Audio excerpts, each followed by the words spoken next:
शांति साकार मुरली 27 जून 2026। सुनते हैं पहले मुरली के मुख्य पॉइंट्स। रुद्र ज्ञान यज्ञ में अनेक प्रकारों के आसुरों के विघ्न पड़ेंगे। फिर मनुष्य समझते हैं असुर लोग ऊपर से गंध गोबर आदि डालते थे, परंतु नहीं। तुम देखते हो कितने विघ्न पड़ते हैं। अबलाओं पर अत्याचार होते हैं, तब तो पाप का घड़ा भरेगा। थोड़ा सहन करना पड़ेगा। तुम अपने बाप और वर्षे को याद करते रहो। मार खाते समय भी बुद्धि में याद करो शिव बाबा। सुनेंगे ईश्वरीय महावाक्यों को विस्तार से। मीठे बच्चे, याद से आत्मा का किचड़ा निकालते जाओ। आत्मा जब बिल्कुल पावन बने तब घर चल सके, घर जा सकते हैं। प्रश्न, इस अंतिम जन्म में बाप के किस डायरेक्शन को पालन करने में ही बच्चों का कल्याण है? उत्तर, बाबा कहते, मीठे बच्चे, इस अंतिम जन्म में बाप से पूरा वर्षा ले लो। बुद्धि को बाहर में भटकाओ मत। विष को छोड़ अमृत पियो। इस अंतिम जन्म में ही तुम्हें त्रिषड जन्मों की आदत मिटानी है। इसलिए रात दिन मेहनत कर देही अभिमानी बनो। ओम शांति। शांतिधाम विश्रामपुरी है। इस दुनिया से टके हुए हैं, चाहते हैं कि हमें अपने सुखधाम में जाए। यह दुनिया अच्छी नहीं लगती। स्वर्ग को देखते हैं तो नरक से दी कैसे लगे। कहते हैं बाबा जल्दी करो, इस दुखधाम से ले चलो। बाप भी समझाते हैं यह तो छीछी दुनिया है। इनका नाम ही है डेविल वर्ड, नरक। यह कोई अच्छा अक्षर है क्या? कहाँ डीटी वर्ड, कहाँ डेविल वर्ड। इस डेविल वर्ड में सब तंग हो गए हैं, परंतु वापस कोई जा नहीं सकते। तमो प्रधानता की खाद पड़ी हुई है।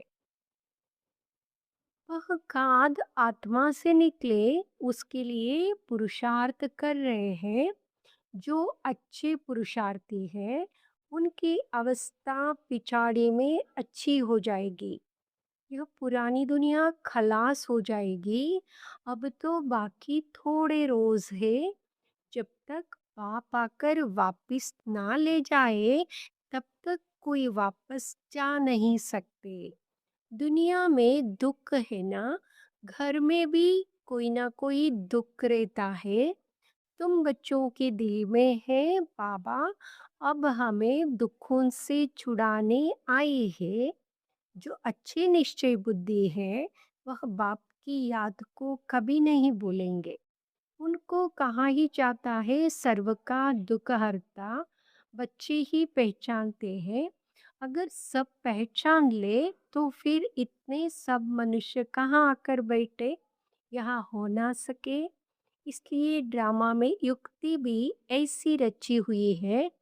जो श्रीमत पर चलते हैं वही ऊंच पद पा सकते हैं। वह तो ठीक है, सजाए खाकर भी शांतिधाम अथवा पावन दुनिया में जाएंगे, परंतु ऊंच पद पाने के लिए तो पुरुषार्थ करना पड़े ना। दूसरा, पावन बनने बगैर पावन दुनिया में कोई जा ना सके।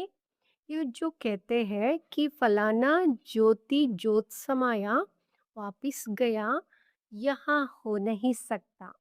जो पहले पहले सृष्टि पर आए हैं लक्ष्मी नारायण, वह भी वापिस जा नहीं सकते, तो और कोई कैसे जा सकते हैं? इनके भी अब 84 जन्म पूरे हुए। अब जाने के लिए तपस्या कर रहे हैं। सब पुकारते ही है एक बाप को, वो गॉडफादर, वो लिबरेटर, वो गॉडफादर है दुखहर्ता सुखकर्ता। कृष्ण आदि फिर किसको थोड़े ही पुकारते हैं। क्रिश्चियन हो मुसलमान हो सब ओ गॉड फादर कह बुलाते हैं। आत्मा बुलाती है अपने फादर को। फादर कहते तब है जब समझते हैं हम आत्मा है। आत्मा भी कोई चीज है ना। आत्मा भी कोई चीज है, इसलिए बाबा अभ्यास कराते हैं। आत्मा कोई बड़ी चीज नहीं है, वह तो एक स्टार है और अति सूक्ष्म है। जैसे बाबा है वैसे ही आत्मा का स्वरूप है। अब तुम बाप की महिमा करते हो, वह सच्चित है, ज्ञान का सागर, आनंद का सागर है। तुम्हारी आत्मा भी उनके समान बनती है। तुम्हारी बुद्धि में अब सारे सृष्टि के आदि मध्य अंत का ज्ञान आ गया है और कोई मनुष्य मात्र में यह ज्ञान नहीं है। सारा भारत, सारी विलायत ढूंढ लो, कोई को भी पता नहीं आत्मा 84 जन्म कैसे लेती है। 84 लाख तो इम्पॉसिबल है। 84 लाख जन्मों का तो वर्णन ही कर ना सके। बाप कहते तुम अपने जन्मों को नहीं जानते हो, हम सुनाते हैं। वह सब सुनते हुए भी पत्थर बुद्धि समझते नहीं कि 84 लाख जन्म हो तो कोई सुना ही कैसे सकते। अभी तुम जानते हो हम ब्राह्मण हैं, हमने 84 जन्म लिए हैं। ब्रह्मा ने भी 84 जन्म लिए हैं। विष्णु ने भी 84 जन्म लिए हैं। ब्रह्मा सु विष्णु, विष्णु सु ब्रह्मा, लक्ष्मी नारायण ही 84 जन्म ले, फिर ब्रह्मा सरस्वती बनते हैं। यह भी समझने की बात है ना। बाप कहते हैं हर 5000 वर्ष बाद आकर समझाता हूँ। 5000 वर्ष का चक्र है। अभी तुमने वर्णों का राज भी समझा है, हम सो का भी अर्थ भी समझा है। हम आत्मा सो देवता बनते हैं, फिर हम सो क्षत्रिय, हम सो वैश्य शूद्र बनते हैं। इतने इतने जन्म लेते हैं, फिर हम सो ब्राह्मण बनते हैं। ब्राह्मणों का यहाँ एक जन्म है, यहाँ है ही तुम्हारा हीरे जैसा जन्म। बाप कहते यह तुम्हारा उत्तम शरीर है, इससे तुम स्वर्ग का वर्षा पा सकते हो। इसलिए अब और कोई तरफ भटको मत, ज्ञान अमृत पियो। समझ में भी आता है बरोबर 84 जन्म लेते हैं। तुम पहले सतयुग में सतो प्रधान थे, फिर सतु बने, फिर चांदी की खाद पड़ी। एकदम पूरा हिसाब बताते हैं। अब गवर्नमेंट भी कहती है सोने में खाद मिलाओ। 14 कैरेट सोना पहनो, सोने में खाद डालना, यह भारतवासी अपशगुन समझते हैं। शादी कराते हैं एकदम सच्चा सोना पहनते हैं। सोने पर भी भारतवासियों का बहुत प्यार है। क्यों? भारत की बात मत पूछो, सतयुग में तो सोने के महल थे, सोने की ईंटें थी। जैसे यहाँ ईंटों की डेरी लगी रहती है, वहाँ सोने चांदी की डेरी रहती है। माया मच्छंदर का खेल दिखाते हैं। उसने सोने की ईंटी देखी, सोचा ले जाता हूँ। नीचे उतरा तो देखा तो कुछ भी नहीं है। कुछ ना कुछ बात लगती है। बच्चियां समझती है अभी हम फिर से स्वर्ग में जाते हैं। फिर अगर पति आदि तंग करते हैं तो बिचारी अंदर में रोती है, कब हम सुखधाम में जाएंगे, बाबा जल्दी करो। बाप कहते हैं बच्चे जल्दी कैसे करूं, पहले तुम योग बल से अपना किचड़ा तो निकालो। योग की यात्रा पर रहो। बाप धीरज देते हैं, पुकारते भी हो हे पति पावन आओ, गाते भी है सर्व का सद्गति दाता एक। यहाँ की ही बात है। अकासुर बकासुर यह सब बातें इस समय संगम की है। यह है ही आसुरी दुनिया। तो बाप समझाते हैं, मैं कल्प कल्प संगम पर आता हूँ जब सारा झाड़ जड़ीभूत अवस्था को पाता है। तुम जानते हो सतयुग में हर चीज सत्व प्रदान होती है। यहाँ इतने पंछी जानवर आदि हैं, यह सब इतने वहां नहीं होंगे। बड़े आदमियों के पास अच्छी सफाई रहती है। उन्हों के रहने का स्थान फर्नीचर आदि बहुत अच्छा होता है।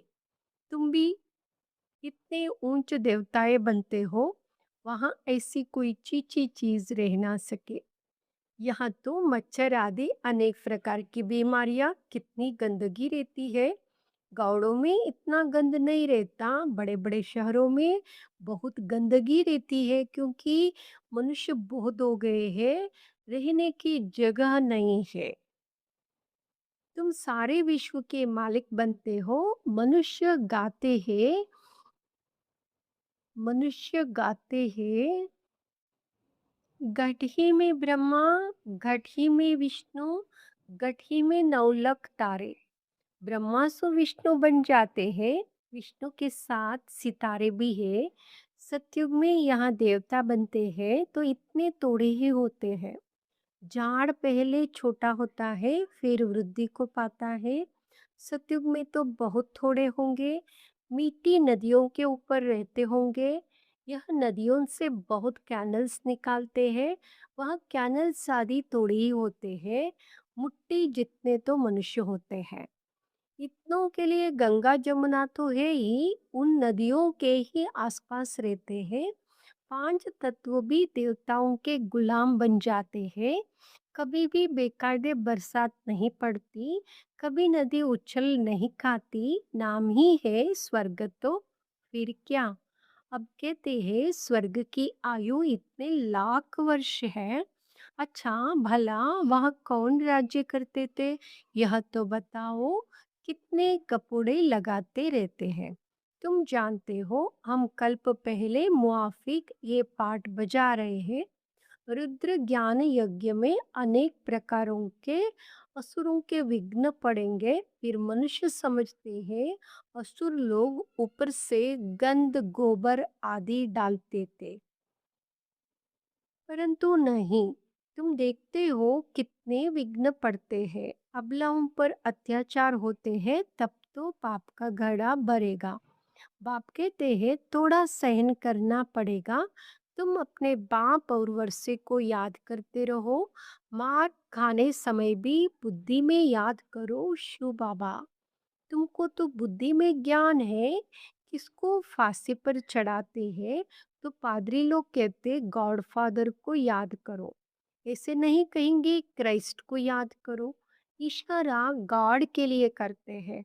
वह इतना लवली है, सब उनको पुकारते हैं।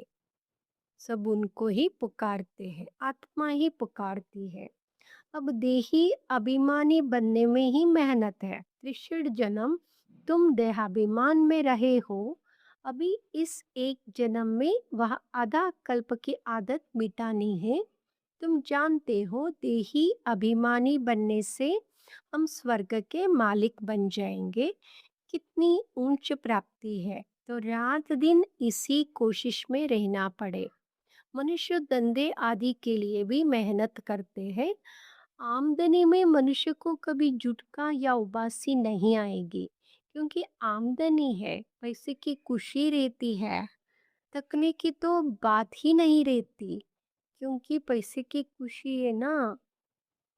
बाबा भी अनुभवी है ना। रात को स्टीमर्स आते थे तो आकर माल खरीद करते थे। जब तक ग्राहक की जेब खाली ना करे, तब तक उनको छोड़े नहीं। बाबा ने रत भी पूरा अनुभवी लिया है। इसने सब अनुभव किया है। गौड़े का छोरा भी था, 10 मण अनाज बेचता था। अभी तो देखो विश्व का मालिक बनते हैं। एकदम गावड़े का था, फिर छड़ गया तो एकदम जवाहरत के धंधे में लग गया।